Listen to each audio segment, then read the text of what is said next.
I'm Kelly O'Mara, the editor-in-chief of Triathlete magazine, and today we're going to be talking about, well, I think we're calling it Triathlon's transition, but we're going to be talking about the future of the sport, kind of how we tackle some of the big issues triathlon's facing, most notably right now coming out of this pandemic, and growing the sport. And so we have a couple great panelists with us. So we'll start with Tim O'Donnell, who's our pro athlete on the panel here. I feel like you don't need an introduction. So Tim, what are you optimistic about? What do you see as the challenges? Well, first of all, thanks for having me, Kelly. It's great to join everyone and celebrate National Triathlon Week. And I am just really optimistic about everybody's love for the sport. I think it's never been more obvious to me, at least, than these last couple months, how important triathlon is to people's lives and their quality of life.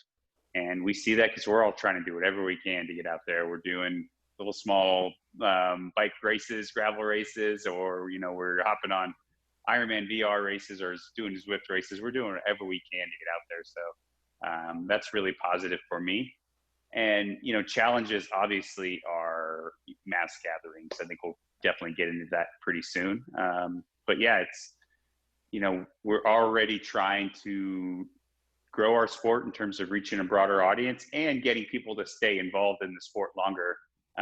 For me, I see way too many people doing one long course race and never doing one again. So those are challenges we've already faced. But when we kind of pile on the fact that social distancing and mass gatherings is going to make everything else a little harder, I think we got some work cut out for us. Definitely, which I think we're all up for, right?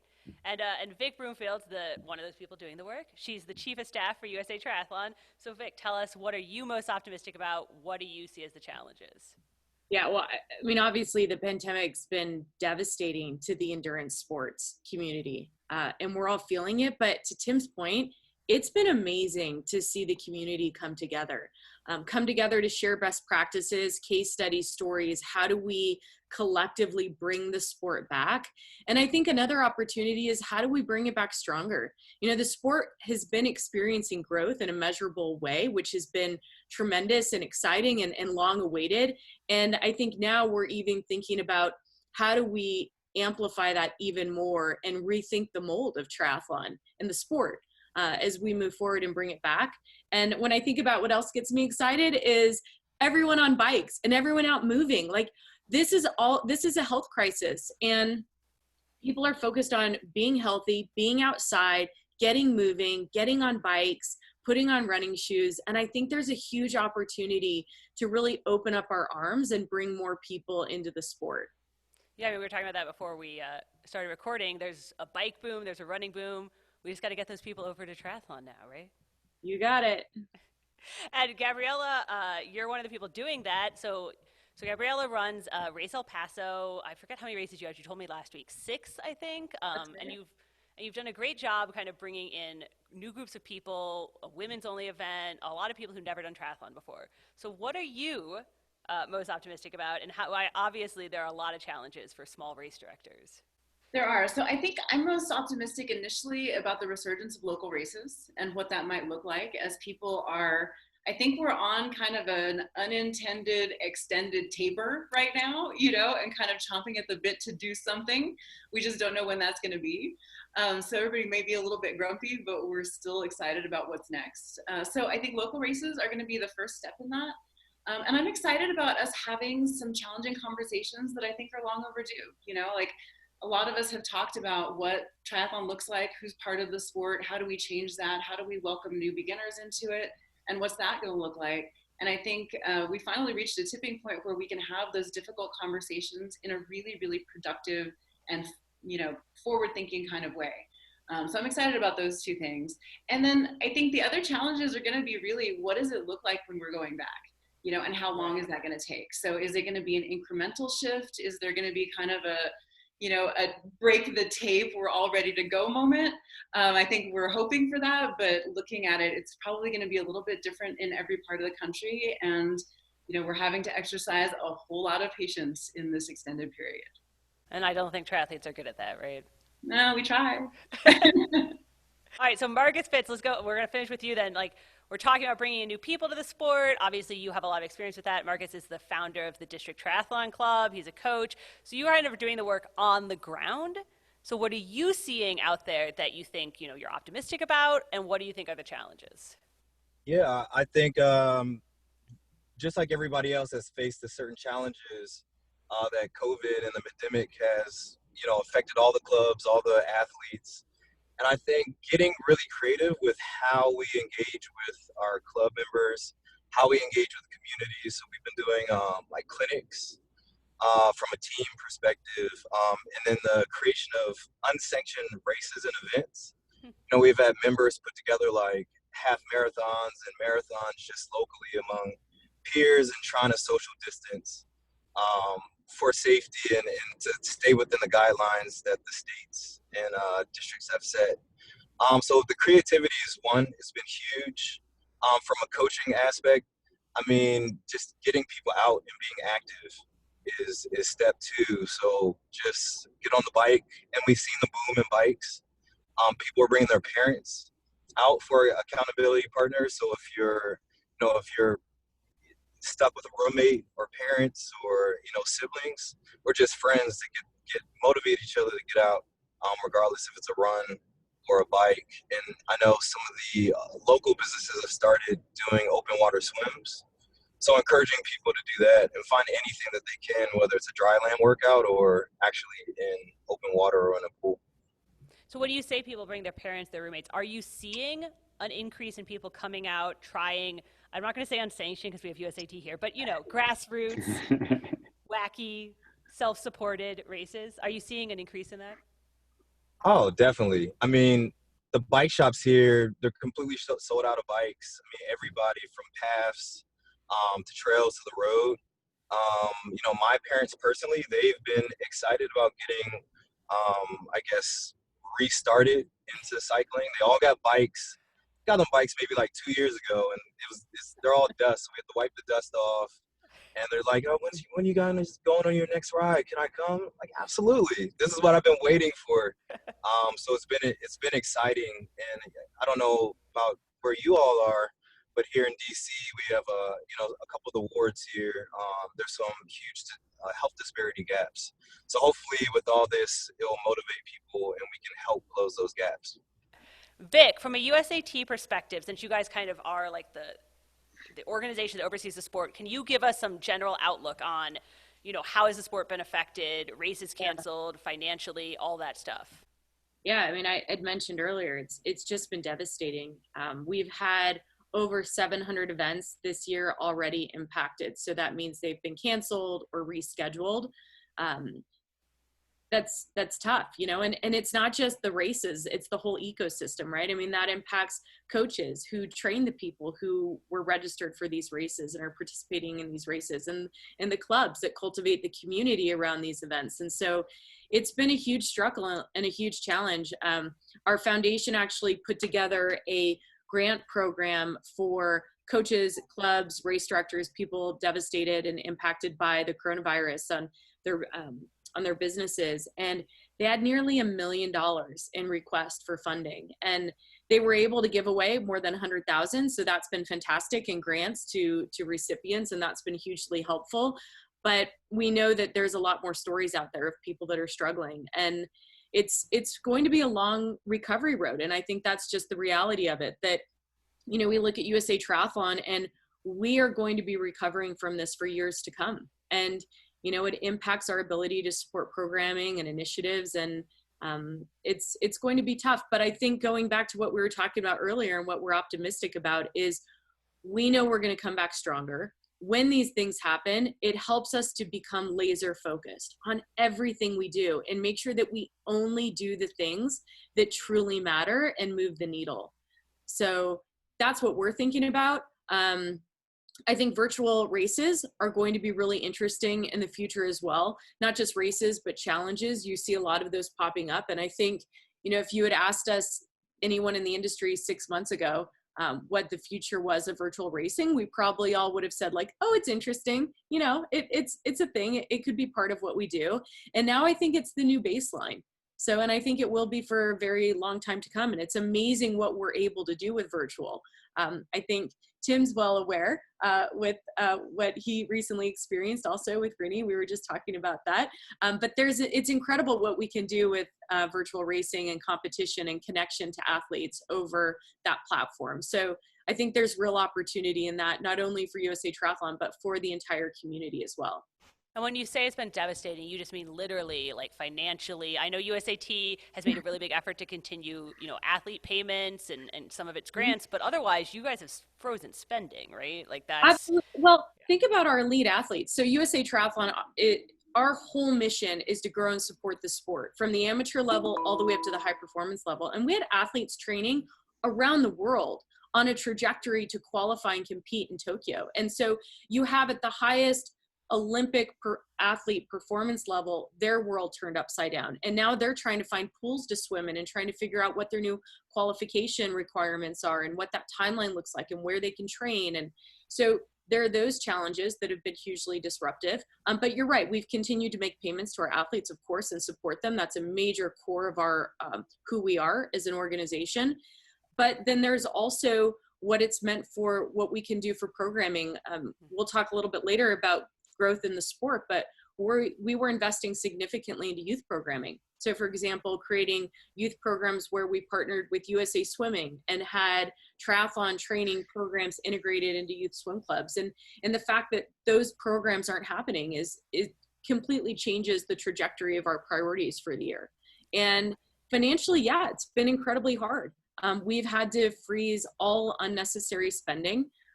We're actually really excited to be going into a strategic planning session. Our current strategic plan ends in 2020 this year. So we have the opportunity to come together with an incredible, dynamic, diverse group of people to decide what is it that we should be focused on in the years to come, not only in recovery, but coming back to a pathway towards growth. And I think that will also help us be more laser focused in how we're spending when spending comes back. But yeah, we've had to implement major restrictions. She mentioned elite athletes, so I was going to go to Tim here for a second so we can talk about, how pro athletes have been affected. Because, you guys haven't had races, you haven't had prize purses. A lot of your sponsor contracts are tied to how you perform at a race. What has that even been like? How are you even making a living? Yeah, it's definitely been hard for the professional field. I'm the president of the PTO, and luckily earlier in the year, the PTO was able to step up and pay out the world ranking bonus early. So we paid that out in March, and that, provided some relief to our athletes in the short term. But, Rini and I are honestly among some of the lucky few that have strong sponsor relationships with retainers. Most athletes are relying on prize money or bonuses from athletes on how they do at the races. And that's just not coming in. And, most professionals also supplement with coaching. And that's obviously, as Victoria was just saying, that's been, very strongly impacted. So, it's been a tough couple months for everyone. And, we're just honestly grateful for the partners that we do have that have stuck by their athletes. The bike industry is doing really well. Obviously, the running industry is doing well. And I think it's important for everybody to realize the role that some of these partnerships provide for athletes, professional athletes, to keep them involved in sport, to keep them inspiring, to keep them entertaining. And, when you see a lot of the professionals talking about their partners, don't forget that, so try to support those companies that are supporting our athletes right now. I know you guys have been doing a lot more like sponsor Zooms like this, Zwift rides, lots of things that, just to stay involved and provide value. What are some of the things that you have done or have changed that you think you're going to keep after the pandemic? I definitely see us being involved in more, partner-based group rides. It's such a great way to interact. You can have some good banter and still get a good workout, and you really can connect with people.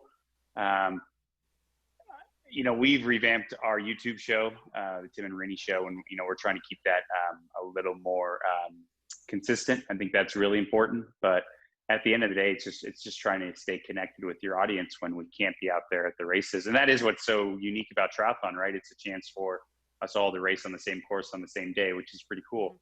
And, we're all missing that right now. So yeah, I definitely see using some of the tools now, probably in a different way. You know, it's hard to balance the normal training schedule and you know, being a social influencer at the same time. So we got a few hats we got to figure out how to when to wear them. All right, all right. So we're not going to expect you to become a full-on Instagram influencer after this. No, so the Kardashians' jobs are safe right now. And talking about kind of, you know, more grassroots racing, Gabriela, you and I have talked about we may see small races, local races before we see big races, before we see international travel. Is that what you're seeing? And kind of how do you think, you know, local races are going to come out of this? You know, right now, everything I think is hyper local to some extent, so that it depends on the state. And then within the state, it depends on what's going on in that city. And so I think we're going to see it look a little bit different depending on which area of the country you're in, and what size of race and what type of race, right? So I do think that there's the possibility of a great resurgence for local racing, especially as people are not encouraged to travel, right? So like you should be doing this in your backyard to start, you know, and then at a local race, and then, you know, we'll see how things go from there. But I think that could be a great thing, you know, for folks who maybe haven't done local races for a while because they got into the, you know, also good habit of traveling and kind of having goal destination races. It's a great opportunity for them to kind of start with the building blocks locally and then get ready for other races. It's a difficult spot right now that the races are in because, you know, the income streams from events are really participant fees, sponsorship, and then maybe merchandise, you know, as a distant third. And sponsorship and race fees are both kind of hand in hand, right? Like you need to have the audience to make sense for a sponsor to market to. And if you're not being able to get those numbers, are you going to be able to kind of do the sponsorship side of things and really do the outreach? But we've pivoted to a lot of virtual racing, which, like I said, I think I agree with you that 6 months ago it would have been like, I mean, maybe we'll try one of those and we'll see what happens, but we're not going to count on it. You know, to now really, I imagine that going forward, it might be a component to most races going forward. You know, that maybe there's a live portion and a virtual portion for those, you know, who are either not ready to travel or, you know, not sure if they're going to be able to till the last minute. So maybe that's an option. But there's so much that I think we still don't know. And the uncertainty isn't gone yet, you know, so no. It's going to be a very long road in that sense. What do you see as other changes that may, you know, what are races going to look like now or for the next year, 5 years? What other changes do you see sticking? Kind of? Well, some of them in the near future, I think they're a little bit different, right? Because we're thinking about all this health and safety precautions. You're also probably going to see race directors having to make some really difficult choices on what they're spending money on. You know, like what are the risks that can be mitigated? You know, so if that's, you know, I don't want to end up with 400 extra shirts. Where can I spend that more wisely? You know, if there's another thing that maybe was a bell and whistle that I don't know if that's as important right now as it is to actually be able to execute the race safely. You know, so I can see some of those changes taking place. And then in the long term, I do think that it's causing some real, you know, hard looks at what productions look like, how to make them very efficient, you know, how to get people in and out. So some of those things are probably going to be positive changes going forward. You know, what needs to happen in person, what doesn't, how can we make those modifications, and how is it going to best serve the athlete? Right. And talking about, so now kind of shifting from pandemic to growing the sport, talking about, you know, getting new athletes in. I mean, you guys have done a really great job kind of attracting people who never were interested in triathlon before or who were not historically served. How do you do that? Like, tell us your secret. And, you know, what doesn't work when races try to get new people in? Well, some of it is not magic, right? And some of it is really just like thinking of it as top of mind. Mighty Moorhead Triathlon is a great example of that. You know, it's an all-female race. It was created with women of color specifically in mind. And that changes the thought process for marketing, for engagement, all that kind of stuff. I think that one of the things that, you know, we've always talked about needing to diversify the sport and needing to change that, but the ideas with what are the barriers to entry haven't really been fully examined. So we might have preconceived notions of what those are and maybe trying to attack them, you know, with different programming, but that doesn't necessarily have a comprehensive view of it. Some of it might be financial. Some of it might, frankly, be segregated social networks, right? Like, you get invited by your friends, and who are your friends? And you get invited by your colleagues. And, so thinking about how all of that spreads, is a little bit different way of thinking about this, right?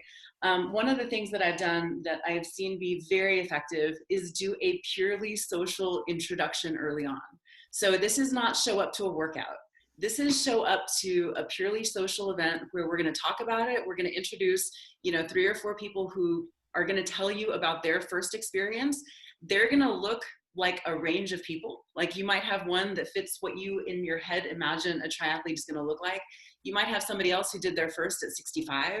You might have somebody else who, is a mom of 4 who's been trying to fit this in, different times in their schedule. So you're going to get a range of experiences. So our hope is that by choosing a range of women who really do represent a diverse range of both experience, background, age, profession, all of that kind of stuff, everyone in that audience can find some way to identify, right? Like, it may not be because they look like you, but there may be something to their story that really speaks to you. And I've seen that really engage people. So we usually have, about 100 people show up to those and then ask questions. And that's the place where they can just show up, because they didn't have to be personally invited by a friend, right? And they're not showing up to a workout and stressing out about whether they have the right shoes or are going to be able to keep up on the run, or if they can, all of those sorts of things kind of fall away if they're showing up, can look around and be like, okay, this is a pretty broad range of people. Maybe I can go to the next one, and maybe the next one's a clinic, and then it kind of helps them work towards that.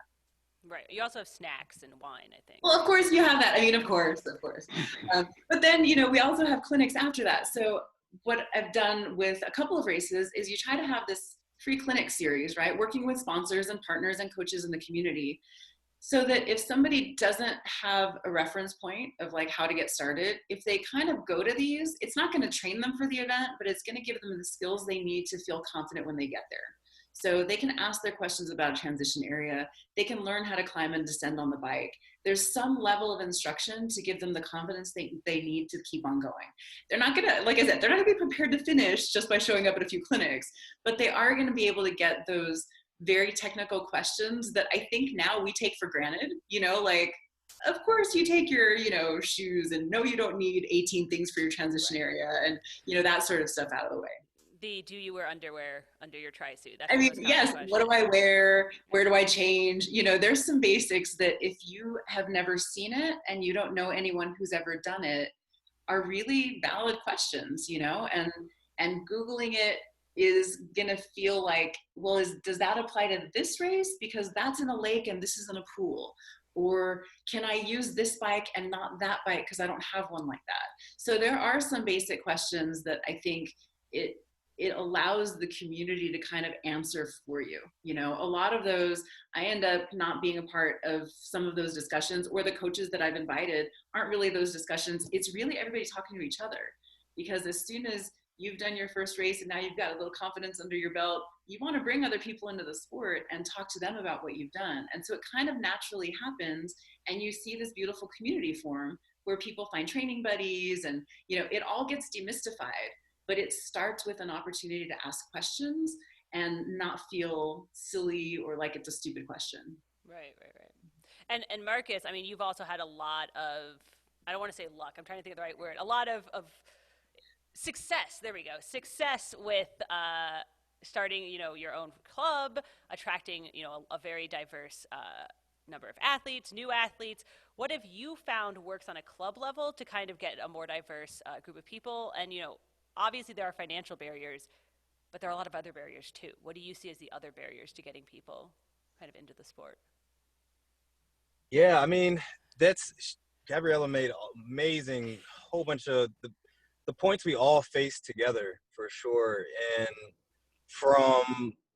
you can be as intentional as you want, but sometimes like you find the most success in all the unintentional moments. So it's like just fostering a community for positivity and conversation to flourish.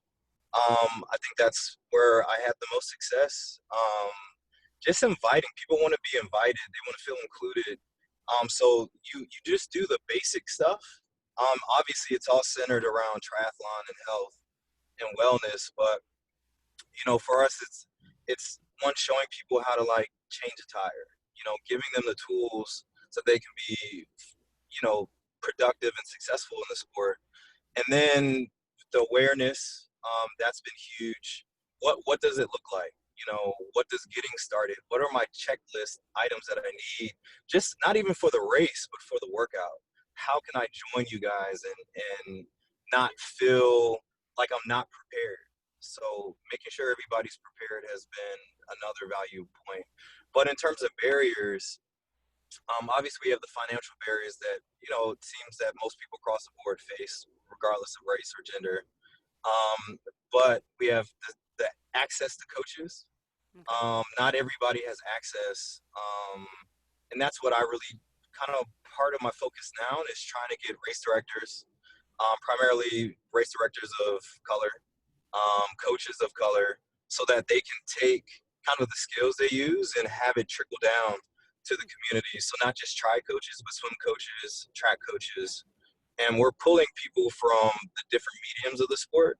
So, or the different, whether it's swimming, biking, or running, to kind of use that as an avenue into the sport of triathlon, and also a focus on relays.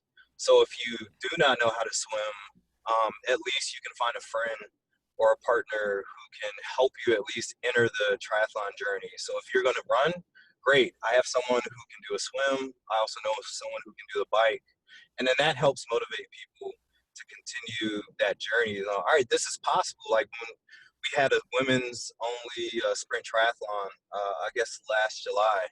It was so many people's first time, and we had such a huge group of runners. And at the end of it, they're like, okay, I'm thinking that I have to like go out and run a marathon, the idea of Ironman, Right. and everything that we shoot for when we become a veteran in the sport. It's like there are races that are easily obtainable, that you can do, and you don't have to do a whole triathlon by yourself. And there's a community to help you get started. Obviously, there's been a lot of talk about getting more diversity in the sport, attracting new people, attracting younger people, attracting a wider range of people. Both, because it'd be a good idea, for the health of the sport. What have you seen that doesn't work? Like, what doesn't work when you're trying to get new people in? Um, I think what doesn't work is trying to force the cool factor of triathlon down, people's throats. It's not necessarily the coolest sport, so like hitting them from that angle doesn't really. It's usually always an L. Um, but That's it sad. hasn't got that flair yet. Oh, One no. day.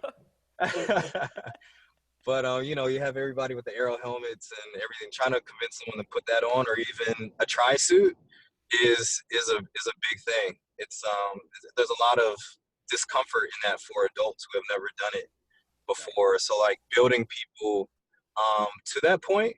But I think just the health that you get, the lifestyle of the sport attracts people, not just from like the training, but from the eating. So it's like we'll do, nutrition plans or talk about nutrition with each other, just how much weight people have lost if they have a fitness or weight loss journey, um, and how that they've seen other people in the group tackle that. We've had members in the group who were battling cancer, and their journey and how fitness and triathlon has benefited them, and also learning and being comfortable swimming with their swimming abilities. We find a lot of people come just to get better in the pool, whether they want to go scuba diving or snorkeling. That's kind of like a lot of people have gotten trapped in the tribe bubble because they just wanted to learn how to swim. You like brought them in so that they could go scuba diving and then you made them do a triathlon? I'm like, yeah, how about you do this? You just learn how to swim. This is gonna be fun, and we'll bring people on the journey with us together. And then the international races were a big draw. So we've taken a group of people to Cuba, 3 years, and then hopefully again next year, and different races across the U.S. So that's been great. Awesome. And I mean, there's a lot of programs already, Vic, that you guys are working on. You mentioned some of the grants, just in terms of getting new people. I mean, young people, new groups of people. Do you want to talk for a second about some of the things that you're working on that have worked, that haven't worked, that are in Yeah, process? for sure. Yeah. But I just want to start by saying, like, listening to Gabriela and Marcus talk, like, it gives me chills because that's what the sport is. I mean, this is a grassroots sport. We don't have Monday night network television. And while a handful of people get to see the incredible athletes like Tim on television, once a year, that's so inspiring. But Marcus, you nailed it. You said people have to realize that this is for them, that it's accessible, that this sport can be available to anyone. And the reason why people come to the sport is because they meet people like Marcus and Gabriela who open up their arms, who help them understand that it's possible for them to, who make it accessible, who make it easy to understand and participate and get started. And that's what the sport's all about. And it's also at the community level too. Like, what works in one community may not work in another. And the sport takes champions like Marcus and Gabriela in communities, creating opportunities and connecting people through the sport. And so I just want to applaud what they're doing.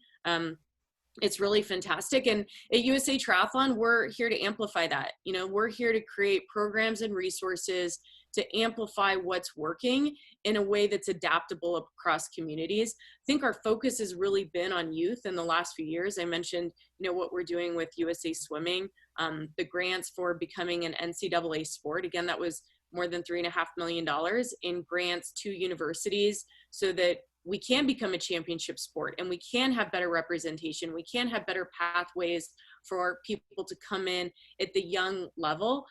We're very focused on implementing the ADM, or the athlete development model, as well, that, it's not about a single sport, all competition from, the time you can lace on shoes. It's about evolving into a sport. And I think triathlon, especially being multidisciplinary, is even better for kids because they can't overdo it in just one sport. And so I think there's a lot of opportunity at the youth level as well. So that's where we've been really focused. But, also, like, we can't ignore that we do need to be more diverse as a sport. Like, absolutely. And I think while USA Triathlon has had a lot of really great tactics, we need a more comprehensive, impactful strategy. And that's what we're focused on. And I think, Gabriela, for those of you who don't know it, is a member of our board of directors. And we're really proud of the diversity that represents USA Triathlon at the highest level now at our board of directors. And I think because of that, we now have the opportunity to really focus on pointing our resources and efforts in an impactful way to be more inclusive and embrace more people into the sport and keep them in the sport. What does that look like? I mean, you mentioned, you guys are kind of developing a strategic plan and you're looking at how to use your resources better. Give us like a hint what that means. The secret sauce. Yeah. So we actually, we've been really vocal in our support recently of the recent riots and unrest in the United States and abroad. And we didn't just post a message on social media. We put a contact and we said, if you want to get involved, if you have ideas of how you can help, if you want to support our mission and our efforts to be better in this area, reach out to us. And we've had more than 200 people raise their hand to say, I want to be part of this. So we're actively putting together a communication plan or an engagement plan to connect with these people to listen and to learn and to hear, how can we be better? Where can we make an impact? And I think that's going to influence our strategic plan as we move forward. But right now we're listening. We're listening. I think it's a good plan. I do want to not forget about pro athletes, Tim. I think a lot of times we talk about age groupers as if they're a totally separate thing. Yeah. But I mean, there has been in some ways an ignoring of the pro field in recent years. Like prize purses have gotten smaller. Pros seem to be kind of viewed as not as important. And I don't think that's necessarily true. So how do you think pro athletes can help grow the sport? What role do you think you guys have here and in the future? Well, I think a lot of it comes down to the professionals trying to take a little more ownership in how we can help grow the sport. I think a professional feel that an Ironman race doesn't sell out the race, but it enhances the experience for the age group users who are paying, right? So it's definitely, it adds value. What we're trying to do with the PTO is Sorry, I think you should probably tell people what the PTO is. all right. Okay. Yeah. So the PTO is a professional triathlon organization, and basically it's the professionals coming together to form one voice to help grow the professional sport, and of course, grow exposure for the entire sport. And right now we're working on several key marquee events with more exposure, television coverage, all that stuff to help grow. To help reach more people. Like Victoria said, we're not on, we're not prime time right now on television, that's for sure. But Not yet. Not yet. Exactly. I just spent, I was running on the treadmill the other day and I was watching professional cornhole on ESPN. And I'm thinking, if cornhole can make it, we can make it, right? So by coming together, and putting, we are more powerful collectively than individually. And professionals have always been left on their own to figure everything out. Get your own sponsors, get your own coach, figure out how to get to the race. But now when we come together, we have a stronger voice, and we have more influence. And with the key events like the Collins Cup that the PTO is putting together, much like the Ryder Cup for people that follow golf, we're really hoping to give the opportunity for more eyeballs to get on the sport. And like Gabriela said, right now we're relying on social networks to grow the sport. Well, let's go beyond that, right? Let's try to make that next step. And we're also actually working with USA Triathlon and Challenge Daytona to hopefully launch the PTO Championship in December in Daytona, Florida. And that's an example of how we understand that the sport isn't just us. So while we are trying to get that television and to get that broader audience, we want to be a part of the community as well. And Daytona right now is a chance for all of us to come together and just celebrate the sport. And I think that's what we all really want to do right now. That is a really fun race with getting to race inside the stadium. I like how you said hopefully, though, because we still don't know exactly. We still don't know, yeah. All right, guys, I think we're going to wrap up. What I'm going to ask you then is I'm going to go around and ask each of you for your one thing you would do or change with triathlon in the next 5 years, all right? So, like, if you could wave a magic wand, what would you do differently in the next 5 years? We'll start with Tim, since you were just Whew. I know. I don't know. It's been a while since I used my magic wand. I want to be I would probably wave it, and I would get some support from non-endemic partners. I think you start getting banks and insurance companies, car manufacturers, things like that to get on board. I think the sport can really explode. Yeah, that's a good point. All right, Marcus, what would you wave your magic wand for? Ooh, I've been thinking about this pretty hard the last couple of days because these questions keep popping up, and I would say increase more. I say more short course and draft legal racing. I think USA Triathlon as a spectator sport may be the step to getting more exposure and more awareness if it's easily viewed on, like, say, ESPN or Sports Center or something like that. So I would say that, at least short term. All right, Gabriela, besides being able to have a race. Well, that's a start, right? We'll get there pretty quickly, but I want to see the sport open up. I think truly in communities of color, but also just as a means to healthy lifestyle that can be sustained over your lifetime, and for it to kind of be that, right? So that the 3 disciplines that you can cross-train and prevent injury, that you can do for years and years and years, that you can go from competitive to recreational to just kind of keeping fit. But for it to become that kind of sport that you can kind of jump into a race here and there or get really into it, but that it is truly a long-term endeavor that attracts people, not just at the youth point or in their 20s, but like adult onset athletes, that it's kind of something that people see as like, yeah, I can jump into that and I'm willing to. And I think that really opens the world for who it is and what their lives look like and where they are, and what's available to them. For sure. All right, Vic, we'll finish with you. Your magic wand, one thing you would change in Oh my gosh, triathlon. no pressure. I would say somebody who grew up not realizing that sport was for me, like looking at kids in school thinking that I couldn't be on a basketball team or a football team or a swim team, that this could actually be something that could be in every single school as a sport for all, that it doesn't have to be the fastest kid out on a track, that anybody could participate and do this, and it's a lifelong sport. That you don't have to be like me and find it when you're in your late 20s or late 30s. So Which is triathlon in what I every high still school. am. Yeah. Right? Where you're still in your 30s. Yeah, I just found it like last year. All right, so triathlon in every high school, non-endemic sponsors, more draft legal, it's all going to happen. Well, thank you so much, guys, for talking to us about the future of the sport and how we're getting through this, and good luck with everything.